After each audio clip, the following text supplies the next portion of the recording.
Hi everyone! Kumusta? Maayong adlaw sa inyong tanan. Ako di ay si Inday Mani o welcome sa ako ang YouTube channel.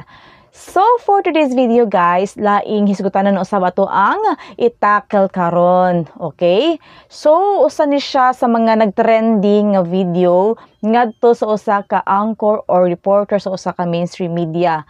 Okay, actually nahitabo ni kadtong naa sa Netherlands nga during nagkuha og video ang usa ka vlogger unya accidentally nga nahagap o saba na nasulod ang kining pagpanglibak ngadto sa usa ka anchor or TV reporter. So bago na nasugdan, basin pwede ta makahangyo sa inyo ha guys nga paki-like og subscribe naman sa ko ang bagong YouTube karon og usa na pud na sa ko ang dakong kalipay. Alright? So anyway, ato anang sugdan din ato lang ngayon kay daghan kaayo ng mga netizens ang nang react ani og daghan kaayo nga suko. O katong nag-leak nga kuan nga video o katong gilibak ni kuan ni Mariz Umali ang kining si attorney former secretary attorney Salvador Medalla katong sulod siya sa o gisakay siya sa kining ambulance. So anyway guys, ato aning paminawon. Ano mo? Nakabukas yung magdala ko. Mas din yung makikita ako. Correct. Nakita. Kaya ayaw mo siguro makipag-isa. Tsaka baka pagod ate. Kasi ano. Kuya, baka kinakapture mo yung sinasabi namin. Tapos. Hindi. Hindi. Ate, sorry, nakalib ako. Ako po ay pakarin yung mamaya lang dito. So, moto siya guys, no? Daghan kayo ang mga mialma ng mga netizens ani. Katong gilibak ni Mariz Umali, si attorney Salvador Medalla, nga ingon pagid siya didto daw nga si attorney Salvador Medalla nagpakaron ingnon nga nagpasakit-sakit. Okay? Kabalo ba ka nga sa pangidaron ni attorney Salvador Medalla dili na kaayo haom sa iyang lawas ang weather dito sa Netherlands. Basin wala niya nakayanan, mo nang gitabang siya adto gisakay siya sa ambulance. Og ang gikuan lang gyud sa mga netizens. Kanang iyang gialmahan lang gyud sa mga netizens kay kanang gikatawan pag ni kuan ni Mariz Umali ang kining nahitabo kay attorney Medalla. So kanang nga statement guys, murag sakit kaayo siya kay di ba edukada man siya, professional man siya. Pero ngan ato, we understand nga na sila stand. Okay, usa sila sa mga kuan for sure nagapakalat sila og mga fake news.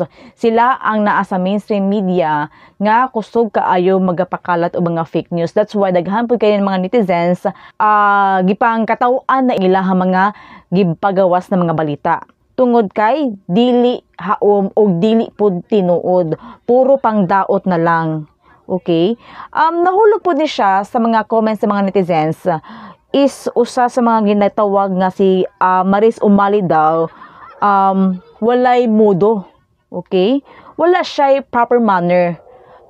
Kung imuha man lang questionan ang iyang status karon, usa siya ka professional. Pero ang iyahang gisaway usa ka attorney.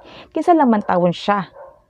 Nga inanaon niya si former secretary Salvador Medalla, iya lang katawan tapos iya pang inon-inon nga nag-atik-atik lang siya.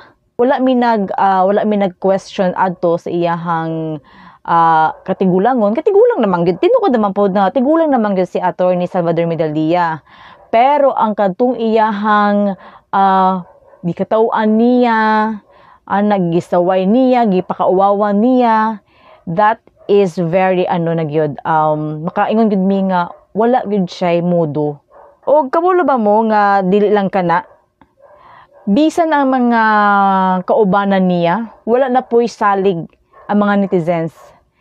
Bisag mga pa siya ka na mga statement na mga trust issues ang naa sa mga palibot or bisan gani si Senator Robin Padilla, wala na po naghatag og pahayag sa iya ha. Because maybe malahi na pod ang delivery. Okay, ana magila sila, hili sila magpakalat og mga fake news. para patuuhon ng mga tao nga mo tinuod. Kasi nga sa mga nanggawas karon sa social media, pasalamat lang kita kay naatang na ay mga vlogger nga mootoy tinuod nga nagapagawas kung unsa nahitabo. Pero ang kaning naa sa mga mainstream media, usa sa mga nanguna nagapakalat og mga fake news na mga balita. Kay kung tutukan nimo or dili lang mo basihan diri sa tuang nasod diri sa Pilipinas, like ABS or GMA or sa panadara, sila man gid ang mga known kaayo, pero sila pa ang dili katuuhan. Hinuon ang ato ang mga leader sa kinatasan man sa tuang nasod, dili man pud kaayo katuuhan kay usa man pud sila sa mga bakakon, di ba? Usa sila sa mga bakakon gani kaganiha sa Senate hearing. Wala na nagkadimao ang ilang mga tubag, nagkagidlay na unsa ba? Nagkabunga-bunga na for short. Usa na gani dito si Torre.